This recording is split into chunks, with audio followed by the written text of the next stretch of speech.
जी मैंने राम रतन धन पायो, जी मैंने राम रतन धन पायो, जी मैंने राम रतन धन पायो।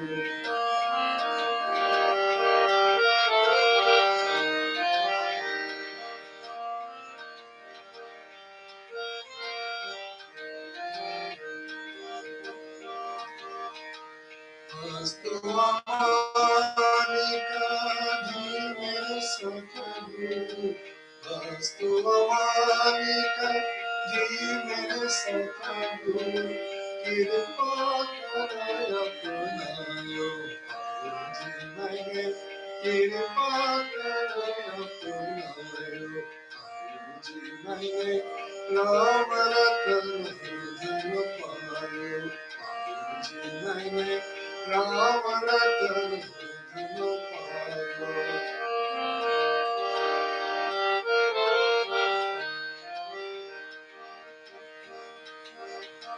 जन्म जन्म की पूजे पाए, जन्म जन्म की पूजे पाए, जग में सभी को आए, जी मैंने जग में सभी को आयो, जी मैंने राम रतन धन पायो, जी मैंने राम रतन धन पायो।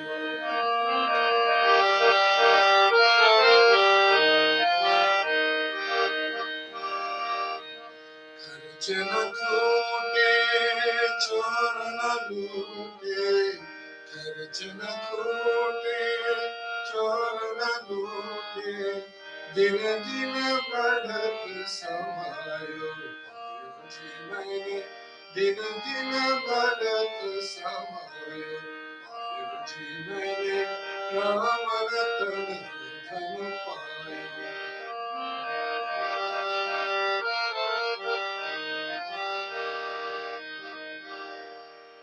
सत्य के नाम के बटिया सतगुरु, सत्य के नाम के बटिया सतगुरु, हम सागर तक आयो, जी मैंने हम सागर तक आयो, जी मैंने राम रतन धन पायो, जी मैंने राम रतन धन पायो।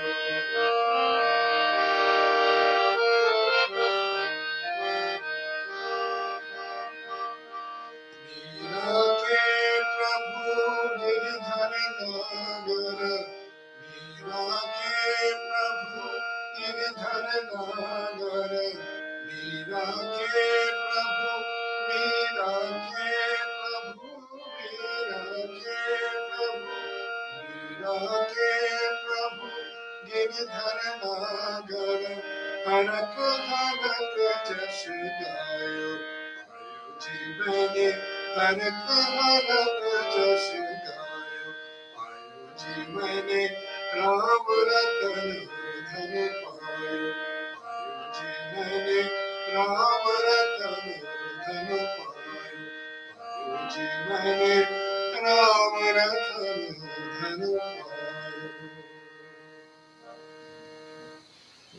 It looks like you're having to help you with this other girl. I think it's rocking because of that. Oh, the carpet, I guess. Yeah, there you go. I think that should be better. Okay, try that. Say one more. Yes, please, many. You have more? Yes, please, if you would like to.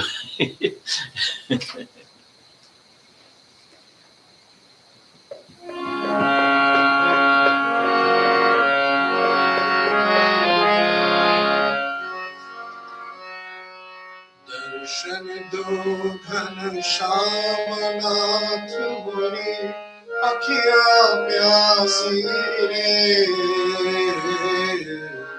दर्शन दो घन श्याम नाथ मोरे, अखिया प्यासी रे, दर्शन दो मन मंदिर की ज्योत जगा दो, मन मंदिर की ज्योत जगा दो, घट घट वासी रे दर्शन दो घन श्याम नाथ मोरे अखिया प्यासी रे दर्शन दो घन श्याम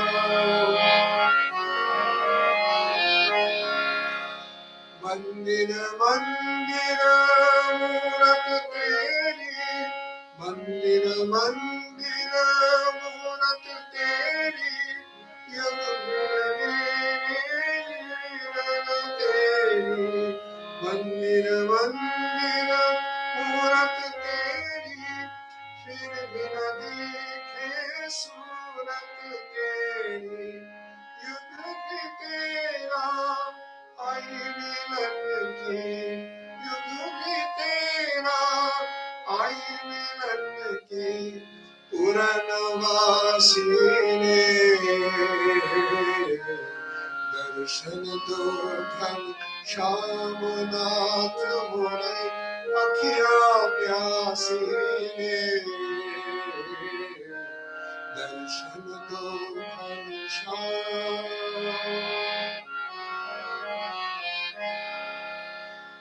द्वार दया का जब तू खोले पंचम सुर में गुंगा बोले द्वार दया का जब तू खोले पंचम सुर में गुंगा बोले अंधा देखे लंगड़ा चल कर अंधा देखे लंगड़ा चल कर पहुँचता शीरे दर्शन दो घन श्याम नाथ मोरे अखिया प्यासी रे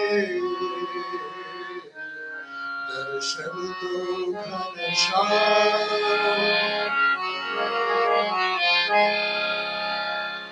पानी पीकर प्यास बुझाऊं नैनन को कैसे समझाऊं पानी पीकर प्यास बुझाऊं नैनन को कैसे समझाऊं आँख में चोरी छोड़ो दो आँख में चोरी छोड़ो दो मन के वासिरे दर्शन दो घन श्याम नाथ मोरे अखिया प्यासी रे दर्शन दो घन श्याम मन मंदिर की ज्योत जगा दो मन मंदिर की ज्योत जगा दो घट घट वासी रे दर्शन दो घन श्याम दर्शन दो घन श्याम दर्शन दो घन Shyam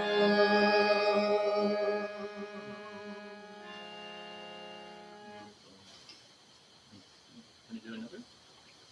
Yes. Good time? Yes. Yes, of course.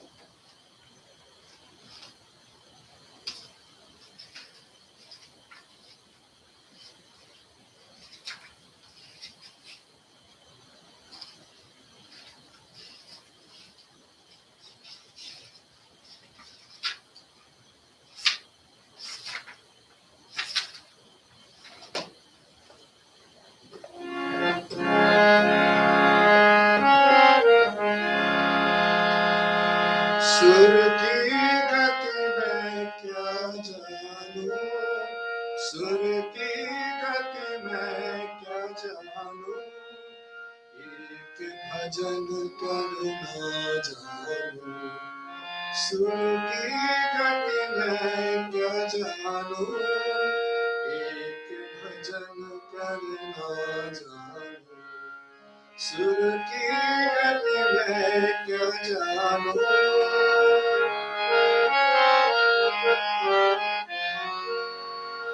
अर्थ भजन का भी अति गहरा, उसको भी मैं क्या जानूं।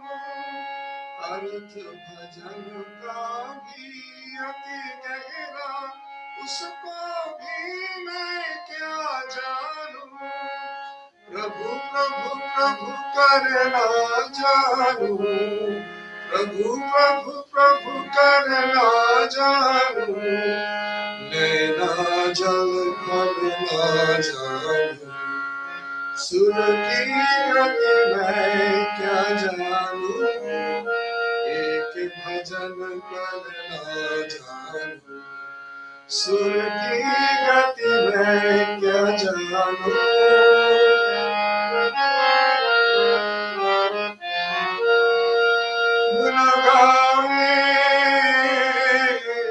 गुण गाए प्रभु लाए न छोड़े, फिर क्यों तुम गुण गाते हो।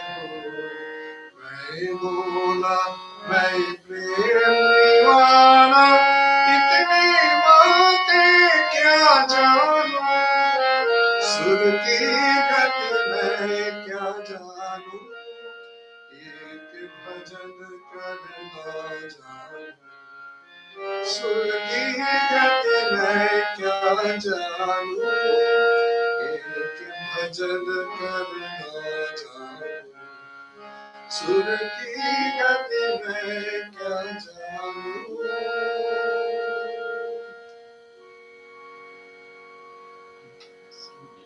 Very wonderful. Thank you so much. Thank you.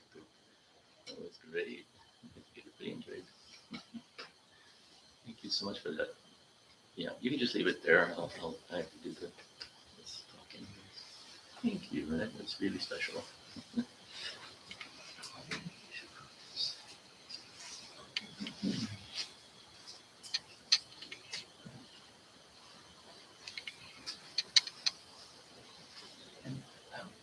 So I call you Chip, but what is your They call me Chat or they call me Nirmalia? Nivalia? Okay.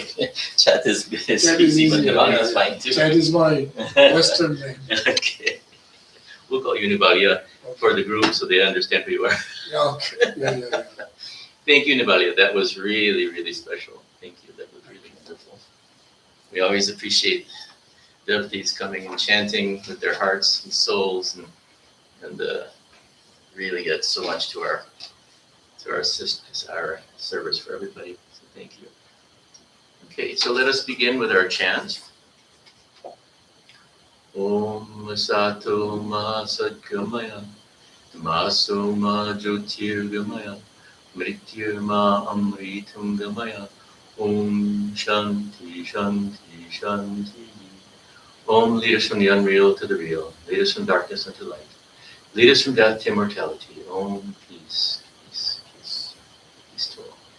Especially now, peace to all. That means so much more than it did just a few short months ago, isn't it? So we are praying for our world and all who are in it, regardless of country, race, caste, religion.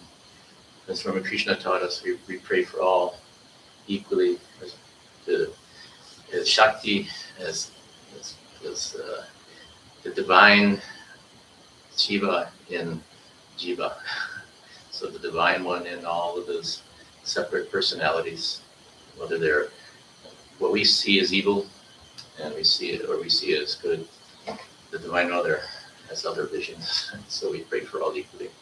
So this is a really beautiful ideal of Sri Ramakrishna and the Vedanta Society order, Ramakrishna order, that all are welcome, all are prayed for, none is seen as higher or lower, all are seen as equal. That really is what's needed now. So very much. Before I do want to start talking and cover our subject today, I did want to make sure that everybody knew that we have, yet another special occasion coming. What a month we've had, my golly, huh? We've had two Swamis so far, and the head of the order, Swami Sarvadevanandaji, was just here. What a beautiful visit. Such compassion, such kindness that Maharaj showed to all of the devotees, those in their homes we had to go to, and some here. What a beautiful, inspiring visit that uplifted us all. So I hope you see it on the recordings of Maharaj's talk. The second talk, sadly, wasn't recorded in its entirety, but 40 or 45 minutes is there. And we're going to improve our system. We're going to rehaul our Wi-Fi system and our sound system so that you'll get better sound and we won't have interruptions like this anymore. But we also now have Swami Ramakrishna coming this Friday, Saturday and Sunday. He's actually arriving Friday night and he leaves Monday. So we have all day Saturday and all day Sunday. So I'll be sending out an email in detail about that. But what we usually like to do with the Swamis who are capable and wanting to, we live in such a beautiful area of Las Vegas near the mountains, the Red Mountains and Mount Charleston. So usually we like to go on a hike and invite all the devotees who wish and are able to join us with Swami. So we'll do that on Saturday morning and Sunday morning, and we'll give that out to everybody. We'll meet at the center here, or we'll announce a location in this area, very close proximity to the center, where we can all meet if you wish also. So you can either meet us here and drive with us, or you can meet us there. And it's always inspiring to hike with the Swamis, because you get a chance to have informal time, and each can talk, walk next to him as they wish. And there's plenty of time for everybody to have their conversation with the Swami here. And it's really a special time, and it adds a lot. And then Maharaj Swami Ramakrishna will give a talk on Saturday night and Sunday night. So we'll start this, I believe we start at 5 p.m. with our puja and arti, and 6 p.m. with our talk. And the wonderful thing is, I was really honored I have a little bit of a longer history with Swami Ramakrishna, because he was in Trabuco Ashram when I was there staying. And he always led us in the arti, and the Vesper service chanting. So he's very good and accomplished at chanting and singing as well. So maybe we can coax him to do some chanting for us while he's here as well. So I'm excited about that too. And he's a very good speaker.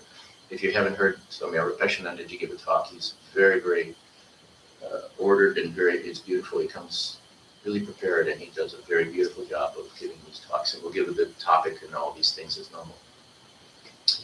Okay, so until we get the Swamis here, you'll have to put up with me.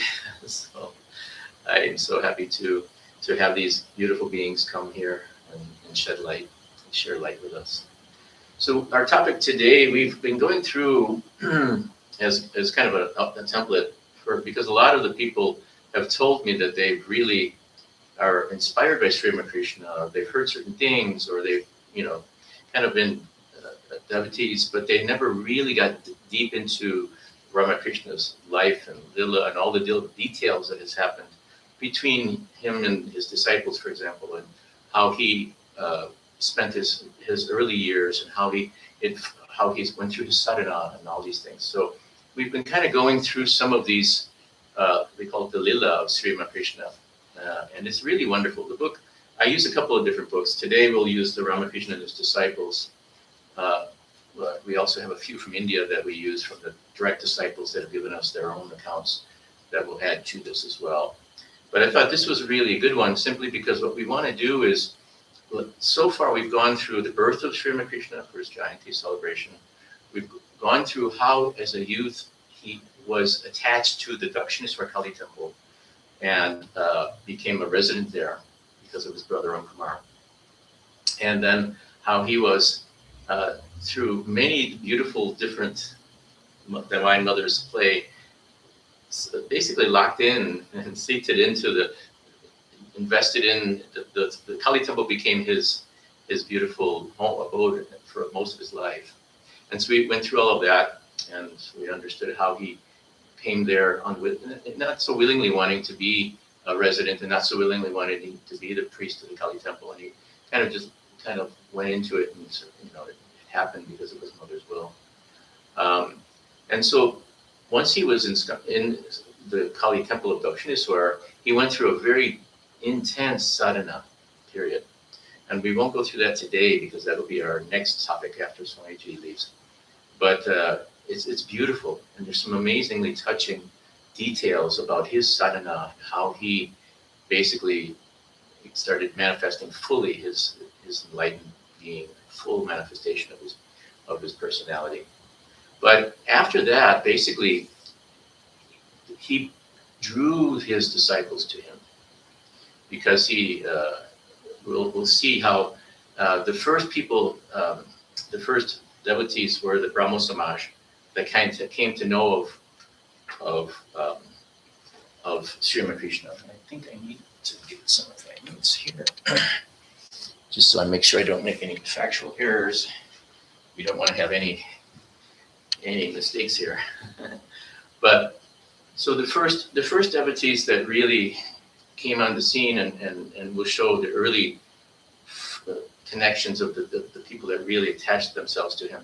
So the Brahmo Samaj was a reformist movement in India at the time of the British Raj in the 1800s, middle of the 1800s. And it was basically designed to reform what was seen as some of the things in Indian society that because of the British, we should say, missionaries, they were pretty much negative about all these things about India, without any understanding, of course, just judging Indian society. So child marriage was a big one. The caste system was a big one. There was certain touch points that were very, the idol, using idols and things like this. The Brahmo Samaj had a pledge that you had to sign that you wouldn't give your child in a child marriage, you wouldn't worship idols, you'd only worship the formless God. And you wouldn't be bound by the caste system and so on. And some of these had some good reflections. There were some beautiful people involved in the Brahmo Samaj, but they certainly had their difficulties and problems too.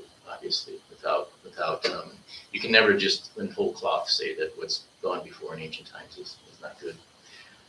But Keshav Chandra Sen, who was one of the leaders of the Brahmo Samaj, was an early admirer and then became a worshiper of Sri Ramakrishna.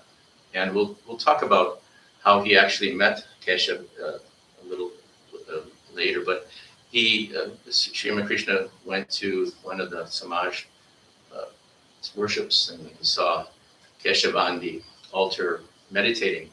And he said, he's the only one who really knows how to meditate.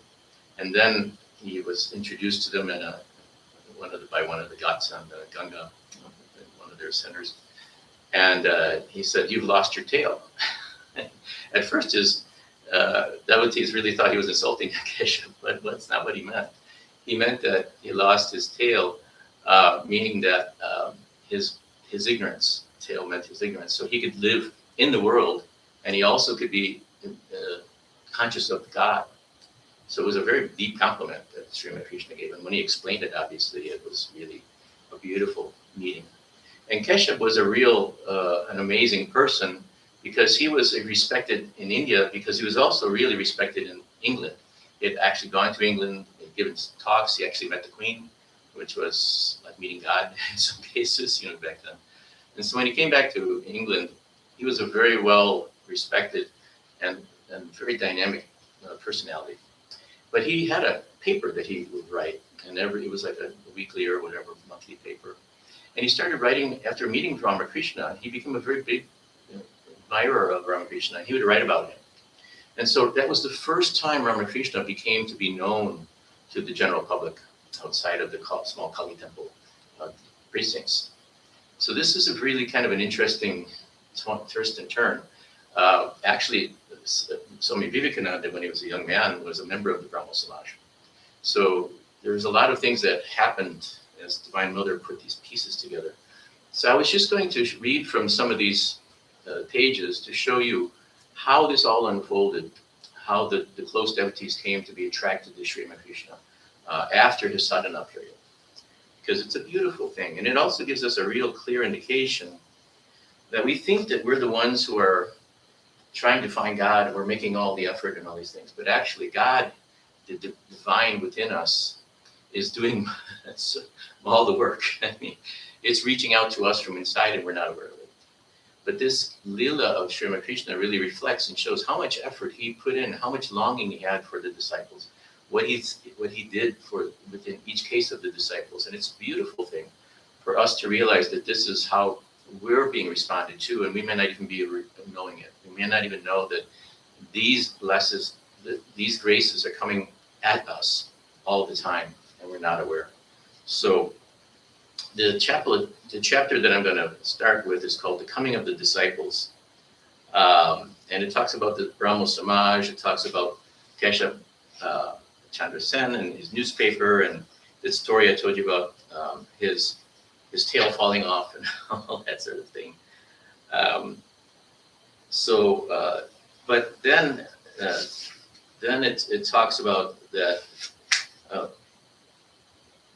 two devotees that were pretty key to the kind of beginning phases of this came to him as a result of this period.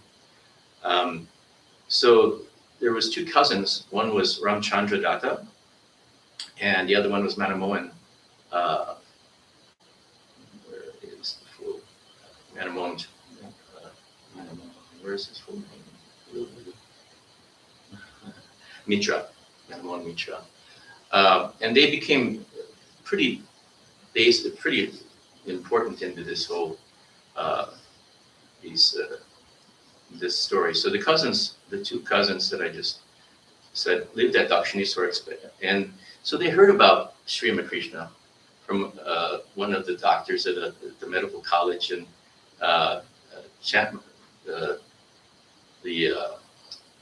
Ramchandra was a doctor himself, and he was posted at the Calcutta Medical College. Manamohan was a businessman. Both of them were agnostics, with a leaning towards outright atheism. But their lack of faith made them restless, not more complacent, and their saving virtue of intellectual curiosity. They decided to go to Dakshineswar and see for themselves what Keshav's saint was like. So they were influenced by Keshav and reading and meeting Keshav and him talking about Sri Ramakrishna. So they had to see for themselves. And it says, of course, they lived right in Dakshineswar, made it a little easier. The cousins lived at Dakshineswar expecting to meet a freak and probably a fake. So they weren't really open to, they weren't just devoted right away. The door was opened to them as if they went in, by a plainly dressed person who looked disappointingly ordinary. His hair was not matted, his body was not smeared with ashes. He was not at all their idea of a holy man. Yet this was Ramakrishna himself. He welcomed them as though he had been waiting for them, and at once began to ply them with questions. Hearing what Ramchandra's profession was, he called the Fride, who was his nephew, who really was central to the plot here, who was suffering from a fever. Fride, come, here's a doctor. Let him feel your pulse. Ramchandra and Manamohan were both charmed by his unaffected cordiality, and they both felt at ease with him, and stayed the whole afternoon. Before they left, Ramakrishna had fed them with sweetmeats and asked them to come again. And it said that even from the first encounter, they started to feel that this might be something interesting. And he said, things like, does God really exist, started going through Ramchandra's mind. And he asked that to Sri Ramakrishna the next time he met him. He said, does God really exist? And he said, of course he does, Ramakrishna said.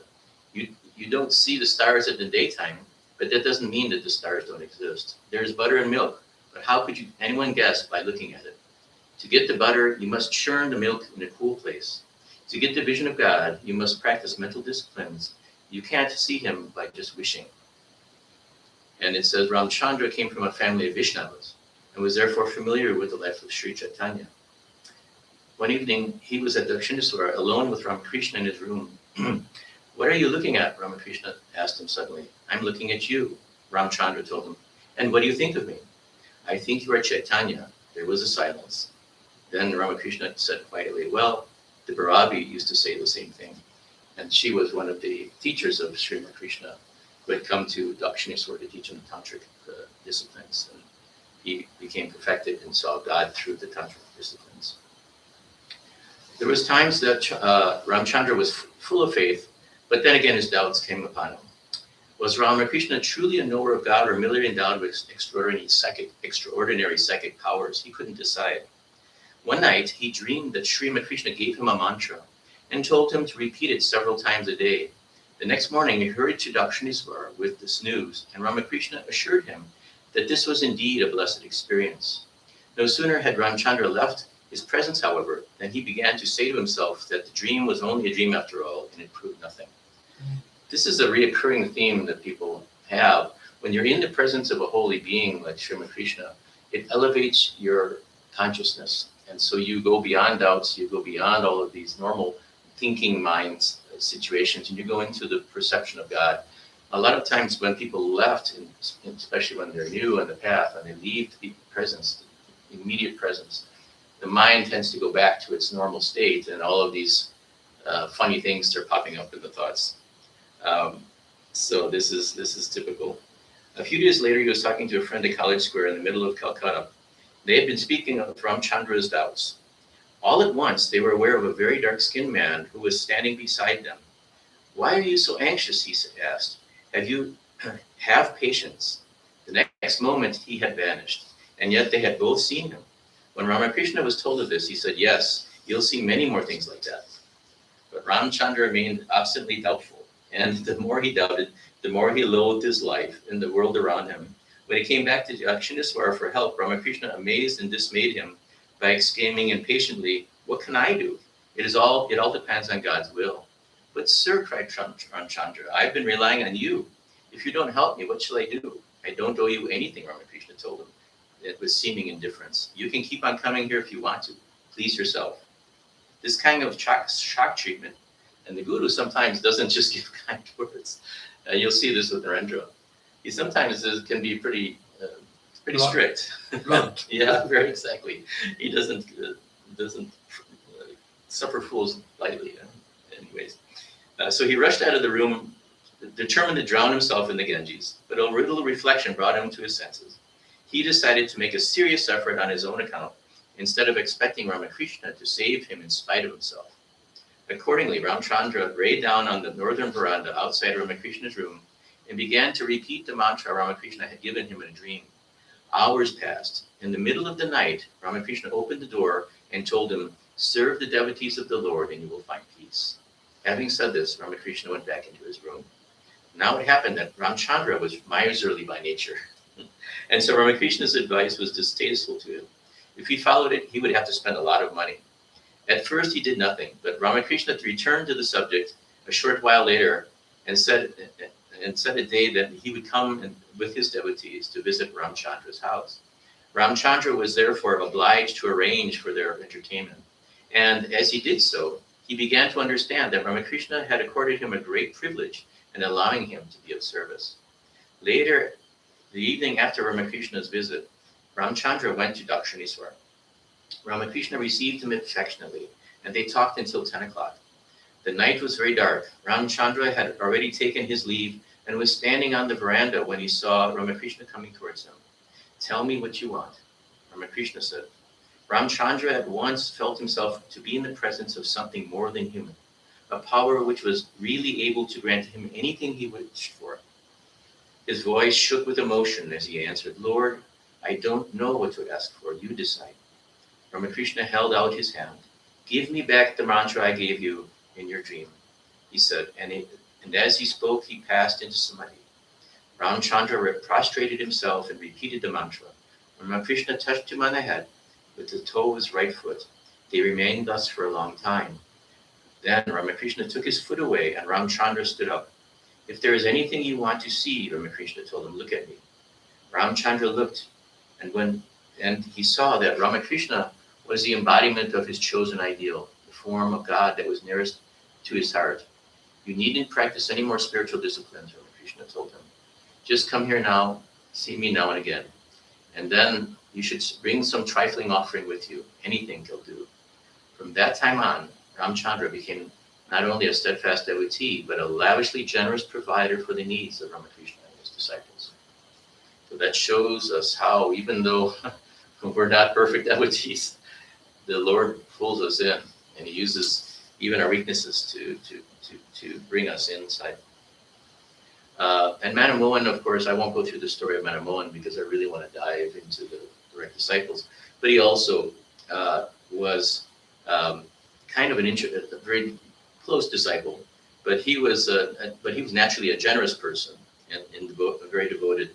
His other defect was from spiritual pride. One day in Manamohan's presence, Ramakrishna praised a devotee named Surendranath Mitra, saying that his devotion was unequal. Manamohan was proud of his own devotion and took this praise to mean that Ramakrishna valued Surendra more highly than himself. Bitterly hurt, he left the room, resolving never to return to Dakshineswar. Again, he was a regular Sunday visitor. His absence was noticed at once by Ramakrishna, who asked Ramchandra to find out what was the matter. But Manamohan would not, of course, admit his motive for staying away. And Ramchandra would only report that his cousin was well and that there would seem to be no explanation for his behavior.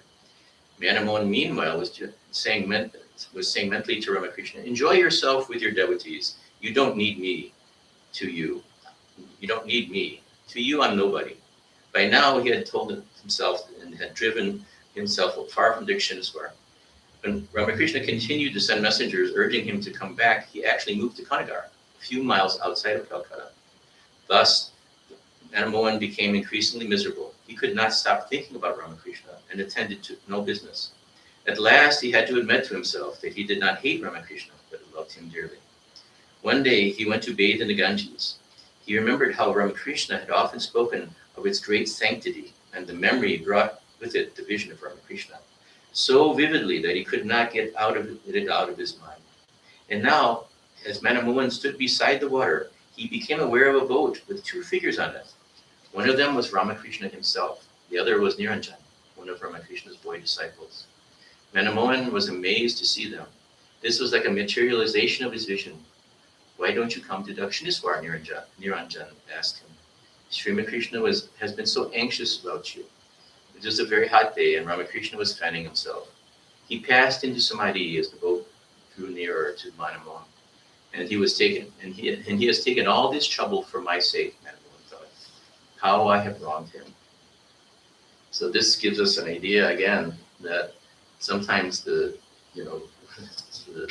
guru and God really just shock us in their effort to bring us back into ourselves, to bring us back into peace and harmony, and to bring us to the higher levels that we're trying to seek against our own will sometimes.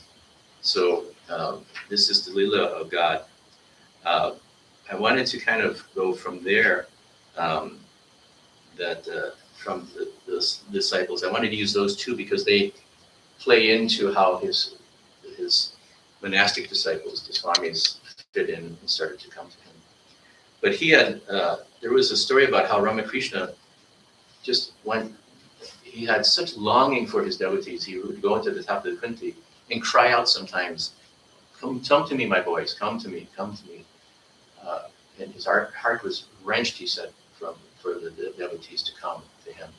And so this was the ideal of God longing for us. And it's something that we don't really think about that often, because we always think that he's not around and we have to do all the work.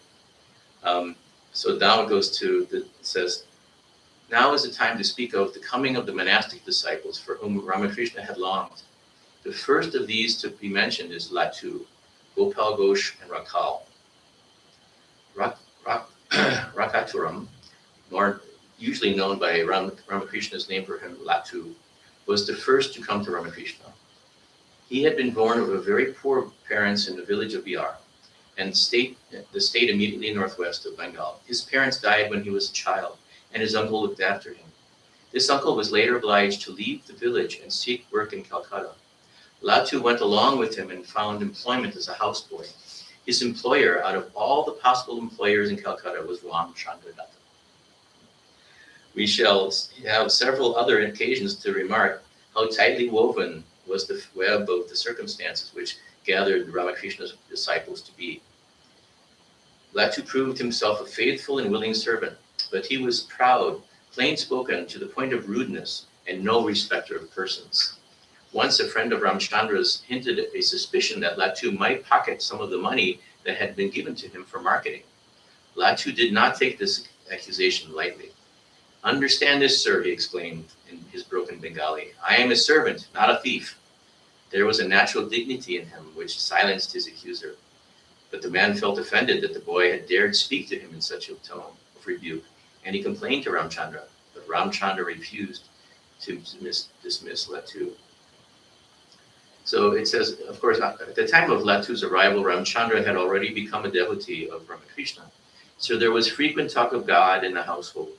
Latu heard Ramchandra say, "Anyone who is earnest in seeking God will realize him without fail, and one should go into solitude and pray and weep for him. Only then will he reveal himself." Remarks which he had, of course, learned from Ramakrishna. Latu took them to heart and began acting upon them. Thereafter, he was often to be found lying covered in his blanket, wiping tears from his eyes with his hand.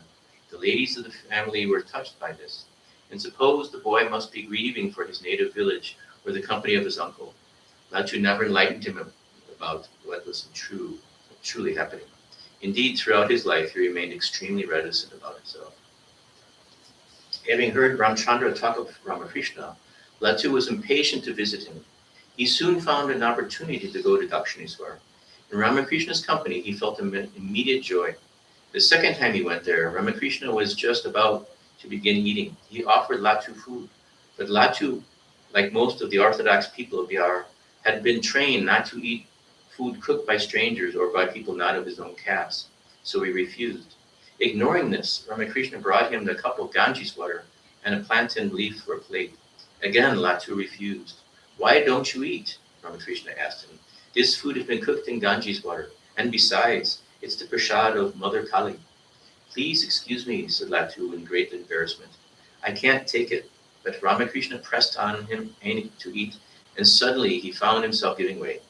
He scarcely knew why. "All right," he told Ramakrishna, "I'll take the food if it's your prasad." Latu soon became so devoted to Ramakrishna that he could no longer work for Ramchandra with his former zeal. His only happiness was to be sent by Ramchandra to Dakshineswar with gifts of sweetmeats for Ramakrishna. Ramchandra's family noticed this lack of enthusiasm, but they understood its cause, and being fond of Latu, they did not scold him for it. In 1880, Ramakrishna was away from Dakshineswar in what was to be his last visit to Kamarpukur. Latu was miserable. During Ramakrishna's absence, he would sometimes go to Dakshineswar, but these visits only made him miss Ramakrishna more. In later years, he used to say, "You can't imagine how I suffered at that time. I used to go into Sri Ramakrishna's room or wander around the gardens, but everything seemed tasteless. I would weep to unburden my heart. Only Ramchandra, could hardly understand what I was feeling. He gave me a photograph of the master." Then Ramakrishna returned from Kamarpukur.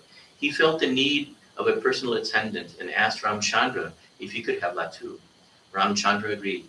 So Latu became Ramakrishna's servant, and this in itself was his whole spiritual life.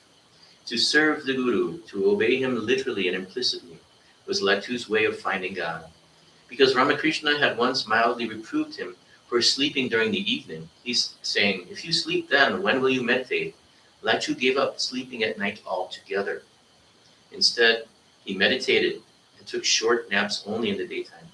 He was quite unsophisticated and without education. Ramakrishna, who was very little of a scholar himself, tried to teach Latu to read, but Latu could never master the letters. His funny Hindi accent made Ramakrishna laugh, and then Latu would begin laughing at himself. Finally, the lessons were given up as hopeless.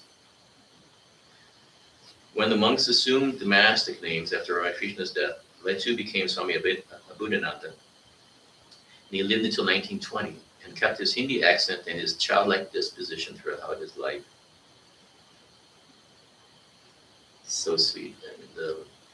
And of course, Swami Vivekananda used to say that Swami Abhudananda was actually his greatest miracle, Ramakrishna's greatest miracle, because that young, unsophisticated boy became a beautiful monk that people actually went to for advice, even scholars later in his life.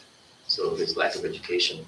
Yeah, I once heard a story that Sri Ramakrishna said that Swami Vivekananda was so big that no net can capture him. Mm-hmm. And Lattu was so small that no net can capture him because you go through it. That's beautiful. That's really sweet. And it is said that all the monastic disciples loved Lattu. Naren, Swami Vivekananda, was particularly devoted to him and called to Latubai, brother Lattu. Lattu then called him Naren Lorin because being unable to pronounce his name correctly. And again, it says, Lattu is Ramakrishna's greatest miracle. Without any education at all, he acquired the deepest wisdom just by the virtue of Ramakrishna's touch. We'll go through just a few of these today, and then we'll continue on. Gopal Ghosh was by far the eldest of his group of future monks. He was a few years older than Ramakrishna himself. He was a paper merchant and a widower.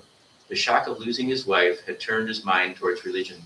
A friend advised him to go see Ramakrishna. This he did, and his grief for his wife began gradually to disappear.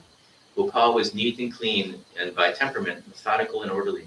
Ramakrishna would address him as old Gopal, or overseer, the elder Gopal. The other monastic disciples would call him Gopal Da, or Gopal, the elder brother. He later became Swami Advaitananda. Rakal, and this is where it gets to be very, very sweet indeed. Rakal Chandra Ghosh, like Lattu, came to Ramakrishna while he was in his teens. By the way, some backstory too. So, Rakal met Swami Vivekananda when they were boys in the gymnasium in school, when they were all teens. So they were very, very close friends a lot of their life. So they were, even before Ramakrishna becoming connected in Ramakrishna's world, they had known each other very intimately. He was born in 1836 at Sikra, a village near Calcutta. His father was a very wealthy landowner. His mother was a devotee of Sri Krishna, and therefore named her only son Rakal, cowherd of Vrindavan, in honor of the cowherds, who were the companions of the youthful Krishna. So we won't go through too much. So here, when Rakal was 12, he was sent by his family to Calcutta to study at an English secondary school. The boys of the school used to exercise at a gymnasium, and it was there that Rakal met Naren. Rakal's gentle, affectionate nature was at once drawn to Naren's aggressive boldness, and Naren felt equally drawn to Rakal. Thus it happened that the two who were destined to become leaders of their future Ramakrishna order were already close friends before either of them met Ramakrishna. Naren joined the Brahmo Samaj and persuaded Rakal to do likewise. Both of them signed the Brahmo pledge to worship and meditate upon God without form. Rakal was naturally contemplative, and he now became so preoccupied with the mystery of life and death that he neglected his schoolwork and lost all other worldly interests. His father was concerned about this and hit upon the usual remedy, marriage. Rakal accepted his father's decision with the customary submissiveness. At the age of 16, he was married to a young girl named Vivishwar.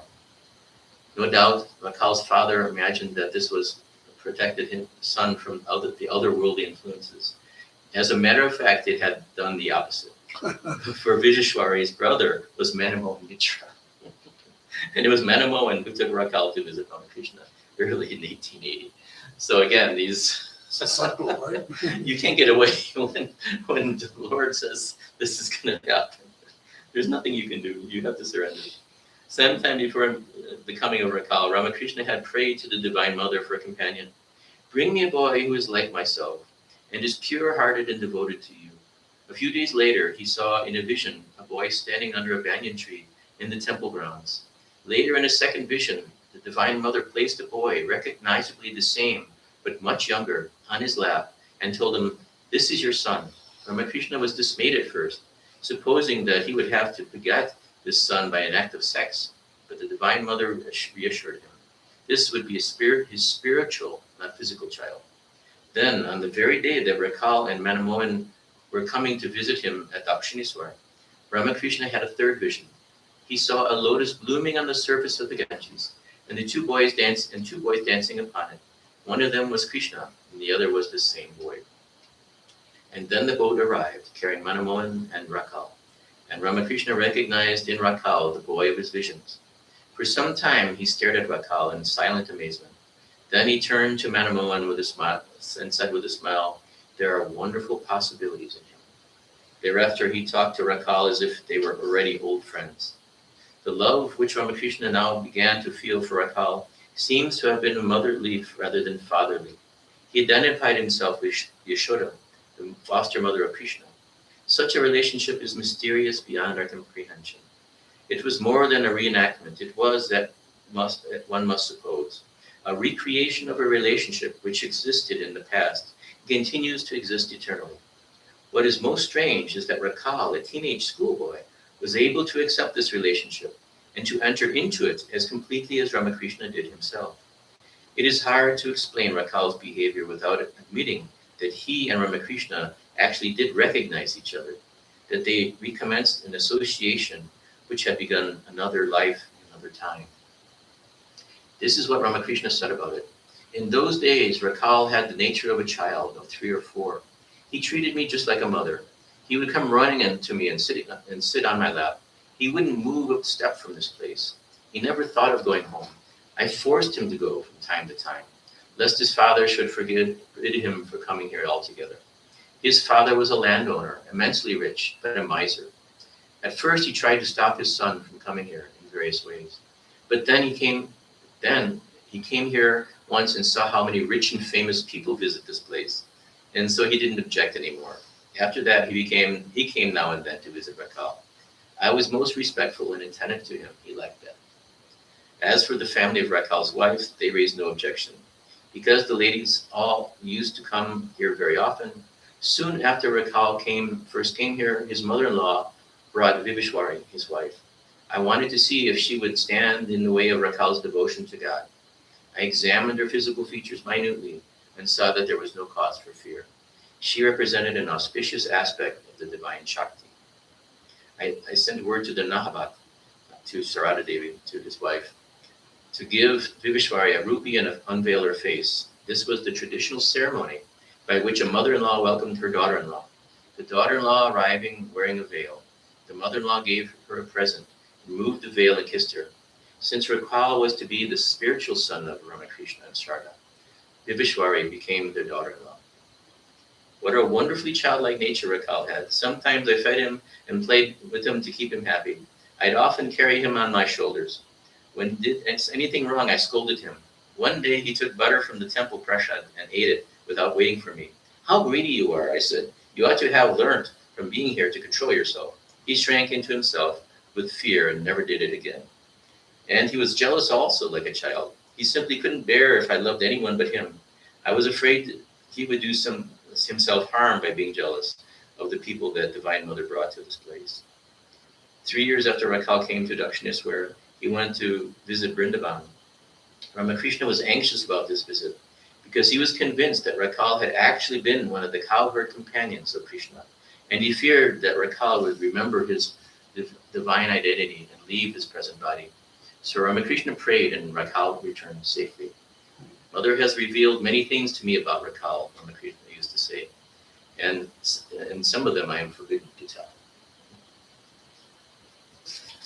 So this is so sweet. Now we get to Swami Vivekananda.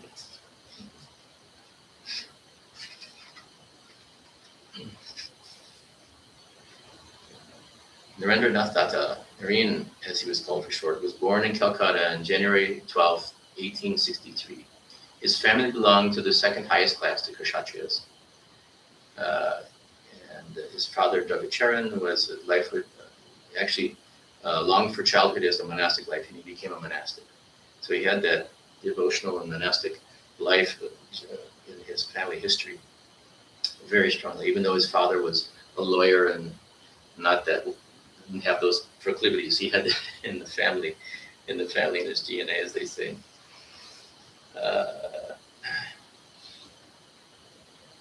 Okay, let's go to the most important parts. And it talks a bit about his mother.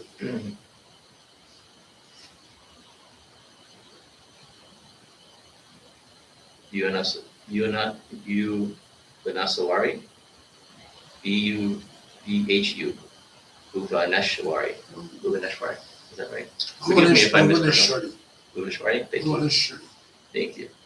That's his mother, right? Yeah, that's his mother. She was a very devout and sweet woman, and a beautiful, generous, spiritual lady who had a vision of Shiva before she gave birth. She wanted to have a son, and Shiva granted her this boon that he would be, she would have him as her son. So this is kind of interesting. But sometimes it's actually interesting to think about how some of these divine beings, you think that it would be all roses and such when you have a child like this. I guess bringing up Naren was not always the easiest thing, because he was a very willful, strong personality even when he was a child. It says from childhood, Naren was possessed of a supernormal faculty. Well, at first it talks about this. And this is how he described it in later life. From the earliest times that I can remember, I used to see a marvelous point of light between my eyebrows as soon as I shut my eyes to go to sleep. And I used to watch its various changes with great attention. In order to watch it better, I'd kneel on the bed in the attitude of a devotee takes when he prostrates before a shrine, his forehead touching the ground. That marvelous point of light would change colors and get bigger and bigger until it took the form of a ball. Finally, it would burst and cover my body from head to foot with white liquid light. As soon as that happened, I would lose all outer consciousness and fall asleep. I used to believe that this was the way everybody went to sleep. And then when I grew older, I began to practice meditation. That point of light would appear to me as soon as I closed my eyes, and I'd concentrate upon it. At that time, I was practicing meditation with a few friends, following the instructions of Devendranath Tagore. We told each other about the visions and experiences we had. And that was how I found out that none of them had ever seen that point of light or gone to sleep that way. The boy was subject to attacks of rage, during which he would smash furniture to bits. But his mother found that she could calm him by pouring over his water over his head and repeating the name of Shiva. Once, when he was playing with some other boys, he fell down a staircase and cut his forehead. This left him with a scar over his left eye for the rest of his life. When Ramakrishna was told of this in later years, he commented, "It was probably a good thing. If Naren hadn't lost some of his blood, his energy would have been too great. He'd have turned the world upside down." Naren used to say that it was through the grace of Ramakrishna that he finally became able to control his anger. Naren was always a natural leader among boys of his own age. He was very temperamentally energetic, restless and aggressively independent, but cheerful, never sullen. He had strong passions, but an even stronger self-discipline, which held him back from sensuality of any kind. He enjoyed sports. He organized theatrical troupes, made models of gasworks and factories, learned to cook, taking up a new occupation or hobby with characteristic enthusiasm. He had a powerful body, which became somewhat heavy in later life, but always remained agile. His memory was even more phenomenal than his mother's. He could absorb the contents of a school textbook in a single cursory reading. His teachers all found him exceptionally intelligent. As he matured, his intelligence became predominantly analytical and critical. Naren was a doubter, in no mean-spirited way, but as a man must be those drive to understand life is equally urgent. In no mean-spirited way, but as a man must be whose drive to understand life is really urgent. He had to doubt in order to know. He dared not take anything that he was told on trust. As a small boy, he climbed a tree whose owner pretended it was guarded by a ghost, just to prove to his playmates that the man was lying. To Naren, the truth was too sacred to be trifled with, and it was for this reason that he poured such a bitter scorn on those for whom he discovered to have been merely exaggerating and quibbling. In the last chapter, I mentioned the gymnasium at which Naren met Rakal. One day, Naren and some fellow gymnasts were struggling to set up a heavy wooden frame for a trapeze. A crowd gathered to watch them, but no one offered to help. Naren noticed a muscular British sailor in the crowd and appealed to him. The sailor was willing and began trying to lift the legs of the frame onto the sockets of the stand, while the boys hauled in the tackle by which the frame could be lifted. Suddenly, the rope broke. The frame fell, and the sailor was knocked unconscious by one of its legs. Blood gushed from this wound in his head. The crowd ran away, fearing that the police would come and accuse them of attacking an Englishman. The boys ran away too, all except for Nareen, and for 2 or 3 of his close friends. Nareen tore off a piece of his wearing cloth, soaking it in water, bandaged the wound, and then sprinkled water on the sailor's face and fanned him until he came to his senses. The boys then helped him to a nearby school building and sent word to a neighbor to get a doctor. So these just show the It's good judgment. the amazing innate qualities that Nareen had. Okay. So this is now we come to the time where he met Sri Ramakrishna. He was at this time in his life, he became a temporary disciple of John Stuart Mill. He was studying Western philosophies. He was diving deep in college. At this time, he was at college, and he joined the Brahmo Samaj, and he dragged Rakal in to do likewise. He went to Scottish Church College. Yeah, he did. Exactly. The principal of the General Assembly Institution was then Professor Hasty, an Englishman. He regarded the culture of India with unusual reverence, and he's the first one to mention Ramakrishna to Nareen. So it talks here about, but neither Professor Harris nor Rakal, and Rakal had already met Sri Ramakrishna at the time. So he told the professor said, I have only known one person, he said, who has achieved such meditation, and that is Ramakrishna of Dakshineswar. You will understand all this better if you visit the same. Then it describes, of course, Rakal was already connected with Ramakrishna, but neither Professor Hasty or Rakal was the means of bringing Nareen to Ramakrishna. Perhaps Nareen feared another disappointment and therefore hesitated to follow their advice. And as it finally turned out, he was not required to make the decision. According to Saradananda, on November 1881, Nareen went to the house of Surendranath Mitra, who had asked him to play and sing to entertain his guests at a party. One of these guests was Ramakrishna. Ramakrishna showed an eager interest in Nareen from his first moment he saw him. He called Surendranath and Ramchandra and questioned them minutely about the boy. Then, when Nareen had finished singing, Ramakrishna spoke a few words to him, studying his face intently as he would do. So evidently, he was looking for certain physical signs which would confirm his belief that this was indeed one of his destined disciples. Then he invited Nareen to visit him at Dakshineswar. Nareen agreed to do so. For the next few weeks, however, he had to study for his examination at the University of Calcutta, and there was some conflict with his family. Once again, Vishnuvanath was trying to get Nareen to marry, and the father of the bride was offering an exceptionally handsome dowry because his daughter was of dark complexion, which was regarded as a social disadvantage. Nareen refused as before. Ramchandra Dada, who was his cousin of Nareen's, had been strongly urging him to agree to the match. When he saw that Nareen was really not to be moved, he said to him, all right then, if you seriously want to live a spiritual life, then you ought to talk to Ramakrishna. You won't find anything at the Brahmo Samaj. And he offered to take Nareen to Dakshineswar himself. They went there a few days later in a hired carriage with 2 or 3 friends. When, on a later date, Ramakrishna was asked about Nareen's first visit to Dakshineswar, he said, Nareen entered the room by the western door, the one that faces the Ganges. I noticed that he had no concern about his bodily appearance. His hair and his clothes weren't tidy at all. He seemed altogether unattached, as if nothing external appealed to him. His eyes showed that the greater part of his mind was turned inward all the time. When I saw this, I marveled to myself. How is it possible such a great spiritual aspirant can live in Calcutta, in the home of the worldly minded? There was a mat spread on the floor. I asked him to sit, and he sat down near the jar of Ganges water. A few of his friends were also with him that day. I saw that their nature was that of ordinary worldly people, just the opposite of his. They were thinking only of their pleasure.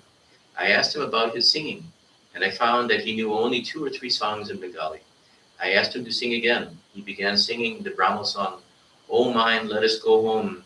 Why do you roam the world, that foreign land, and wear an alien garb? He sang that song with his whole soul, as though he were deep in meditation. When I heard it, I couldn't control myself. I went into ecstasy. That was all Ramakrishna himself would tell. And as we shall see, he showed unusual reticence. Perhaps the emotions connected with the meeting were so powerful they did not wish to recall them.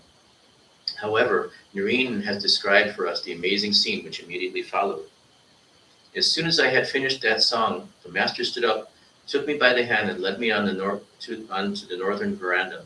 It was winter, so the open spaces between the pillars were covered with screens of matting to keep out the north wind. And this meant that when the door of the room was closed, anyone standing on the veranda was hidden from both inside and outside. As soon as we were on the veranda, the master closed the door. I thought he must be going to give me some instruction in private, but what he said and did next was something I could never have believed possible.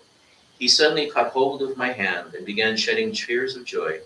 He said to me affectionately as to a familiar friend, "You have come so late. Was that right? Couldn't you have guessed how I'd been waiting for you? My ears are nearly burned off listening to the talk of these worldly people. I thought I should burst, not having anyone to tell how I really felt." He went on like that, raving and weeping. And then suddenly he folded his palms together and began addressing me as if I were some divine being. "I know who you are, my lord. You are Nara, the ancient sage, the incarnation of Narayana. You have come back to earth to take away the sufferings of sorrows of mankind." I was absolutely dumbfounded. I said to myself, what kind of man is this? He must be raving mad. How can he talk to me like this, who am nobody, the son of Vishwanath Datta? But I didn't answer him, and I let this wonderful madman go on talking as he chose. Presently he asked me to stay there on the veranda, and he went back into the room and came again, bringing butter, rock candy, and a few pieces of sandesh. And then he began feeding me with his own hands. I kept asking him to give me some sweetmeats so I could share them with my friends, but he wouldn't. "They'll get some later," he said. "Please take these yourself." And he wouldn't be satisfied until I had eaten all of them. Then he took my hand and said, "Promise me you'll come back here soon, alone." I couldn't refuse this request. It was made so earnestly. So I had to say, "I will." Then I went back to the room and sat down beside some friends. This was certainly a searching experience for an 18-year-old college intellectual. And it is proof of Nareen's maturity of judgment that he did not leave Dakshineswar at the next opportunity to break his promise to return. Instead, he sat watching Ramakrishna and trying to relate what had just happened on the veranda to this present behavior. For now, in the presence of others, Ramakrishna seemed perfectly sane. He spoke lucidly and beautifully about renunciation. Nareen's story continues. "Here is a true man of renunciation," I said to myself. "He practices what he preaches. He has given up everything for God. God can be seen and spoken to," he told us, "just as I am seeing you and speaking to you. But who wants to see and speak to God? People grieve and shed enough tears to fill many pots because their wives or their sons are dead, or because they've lost some money in their estates. But who weeps because they cannot see God? And yet, if anyone really wants to see God, and if he really calls upon him, God will reveal himself. That is certain." When I heard these words, I became more and more convinced that he wasn't like any other religious teacher I had met, full of poetic talk and fine figures of speech, but that he was talking of what he directly knew, of what he himself had actually obtained by giving up everything and by calling on God with the whole heart and strength. I thought, well, he may be mad, but this is indeed a rare soul who can undertake such renunciation. Yes, he is mad, but how pure and what renunciation! He is truly worthy of reverence. Thinking this, I bowed down before his sweet feet and took my leave and returned to Calcutta. And it talks about that it took some time because there were some struggles within Nareen, the violence of the struggle to believe that Ramakrishna either thought he was great or he was a madman, and he couldn't make up his mind. Here's Nareen's description of his second visit to Dakshineswar. "This time I had to go the whole way there on foot. I had no idea that Dakshineswar temple was so far from Calcutta, because I had been there only once before, and this was in a carriage. This time it seemed as if the journey would never end, however far I walked. But after asking many people the way, I arrived at Dakshineswar. At last I went straight to the master's room. I found him sitting deep in his own meditations, on the smaller bed which stands beside the bigger one. There was no one with him. As soon as he saw me, he called me joyfully to him and made me sit down on one side of the bed. He was in a strange mood. He muttered something to himself, which I couldn't understand. He looked hard at me, then rose and approached me. I thought we were about to have another crazy scene. Scarcely had that thought passed through my mind before he placed his right foot on my body. Yeah. Immediately, I had a wonderful experience. My eyes were wide open, and I saw that everything in the room, including the walls themselves, was whirling rapidly around and receding. And at the same time, it seemed to me that my consciousness of self, together with the entire universe, was about to vanish into a vast, all-devouring void. This destruction of my consciousness of self seemed to me to be the same thing as death. I felt that death was right before me, very close. Unable to control myself, I cried out loudly, what are you doing to me? Don't you know that I have my parents at home? When the master heard this, he gave a loud laugh. Then touching my chest with his hand, he said, all right, let it stop now. It needn't be done all at once. It will happen in its own good time. To my amazement, this extraordinary vision of mine vanished as suddenly as it had come. I returned to my normal state and saw things inside and outside the room standing stationary as before. Although it has taken so much time to describe all this, it actually happened in only a few moments. I had read about hypnotism in books, and I wondered if this was something of the same kind, but my heart refused to believe that this was. For even people of great willpower can only create such conditions when they are working with weak minds, and my mind was by no means weak. Up to then, in fact, I had been proud of my intelligence and willpower. This man did not bewitch me or reduce me to his puppet. On the contrary, when I first met him, I had decided he was mad. After Nareen had recovered from his vision, Ramakrishna joked with him and gave him food, behaving with such frank affection that Nareen felt embarrassed. When evening came, he told Ramakrishna he must return home. Ramakrishna seemed pained and disappointed. He made Nareen promise to return as soon as possible. When Nareen did return, about a week later, he was very much on his guard, determined not to be hypnotized. Ramakrishna proposed that they should walk together in a nearby garden just south of the Dakshineswar compound. Because the compound itself happened to be crowded with devotees, they went into the garden house, the same in which Ramakrishna had first seen the picture of the Virgin and the child Jesus, and sat down. After a short while, Ramakrishna passed in samadhi. Nareen watched him. Suddenly, Ramakrishna touched him, just as on the previous occasion. Despite Nareen's strong will to resist, he was unable to cling to his consciousness. This time, he became completely unconscious. When he came to himself, he found that Ramakrishna was passing his hand over his chest and smiling at him, sweetly and gently. He had no idea what had happened in the meanwhile. On a later occasion, Ramakrishna told some of his other disciples, that day, after Nareen had lost consciousness of his present individuality, I asked him many questions, such as who he really was, where he had come from, how long he would stay in this world, and so forth. I made him able to enter into the innermost being and find answers to my questions there. These answers confirmed what I had already learned about him in visions. It is forbidden to tell those things, but I can tell you that on the day when he knows who he really is, he will no longer remain in this world. With a strong effort of will, he will immediately give up his body through the power of yoga. Nareen is a great soul, perfect in meditation. And I'll finish with this. Ramakrishna also described the vision one of those which he said were confirmed by the answers Nareen had given him. His mind, while in samadhi, had ascended through the world of gross matter into the subtle world of ideas. That thence to what he described as the fence made of light, which separates the visible from the indivisible. Beyond this fence, even the gods and goddesses could not penetrate, because all form ceases there. Nevertheless, within the realm of the indivisible, Ramakrishna saw 7 sages, whose body were made only of the light of pure consciousness. These sages sat in samadhi, and their greatness exceeded the greatness of all the gods. As Ramakrishna watched, he saw a something shape itself out of the undifferentiated light, and this something took the form of a child. The child came down to one of the sages, threw its arms around its neck, and tried to rouse him from his samadhi. The sage woke at last.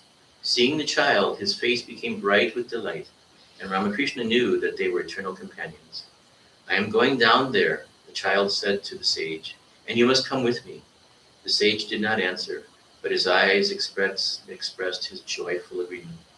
He went into samadhi again, and then Ramakrishna saw a part of him come down to earth in the form of a bright light.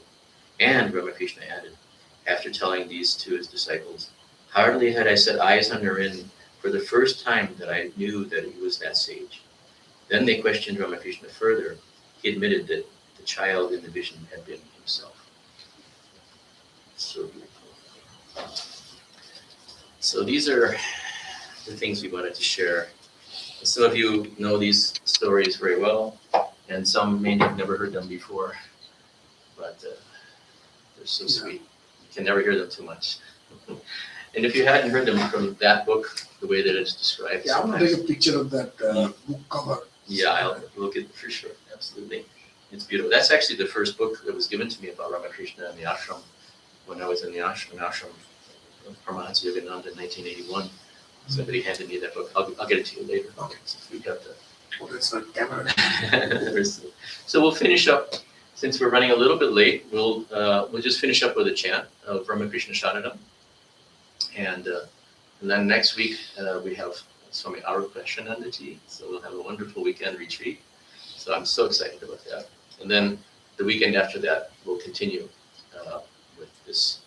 We'll go back into Ramakrishna's sadhana period, which is so beautiful and so profound. It's really helping to us to understand what he was bringing to the world. So we'll do Ramakrishna Sharanam, and then we'll finish up. That's okay. Yeah, the words are no big deal for you guys.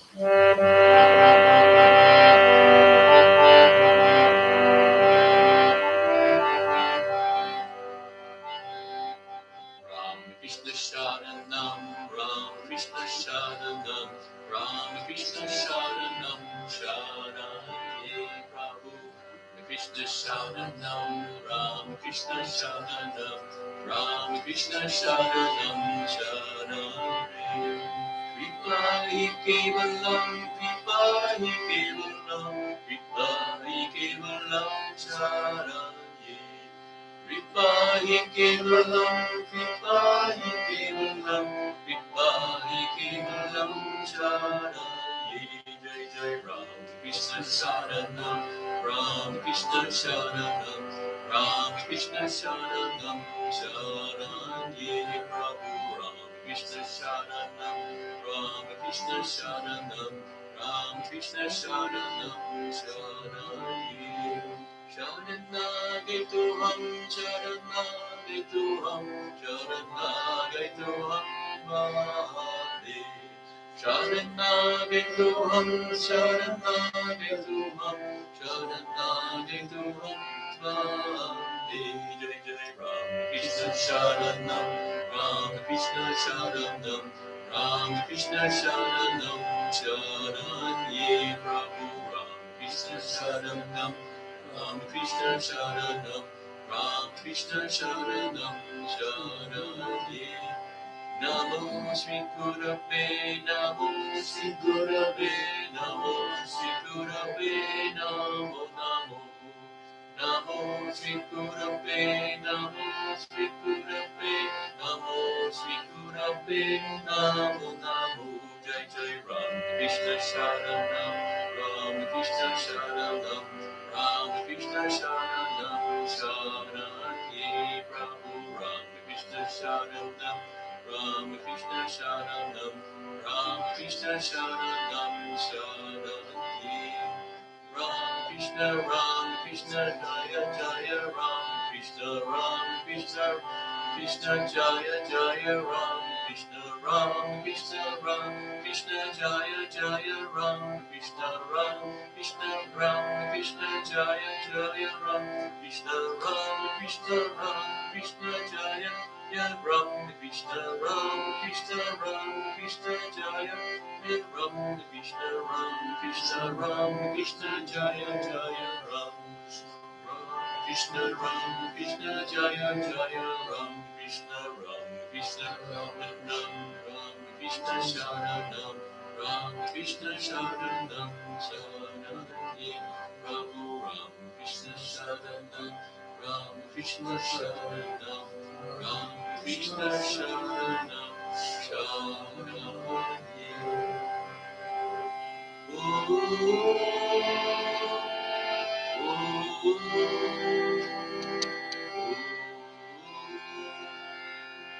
Thank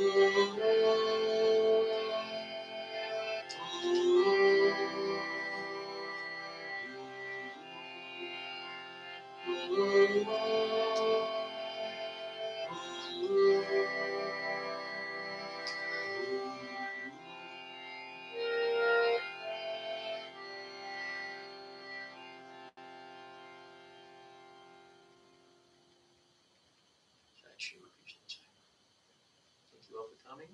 We look forward to seeing you here when Swami Ramakrishna is here on Saturday and Sunday. We'll give you that's good. Say Ramakrishna Jama.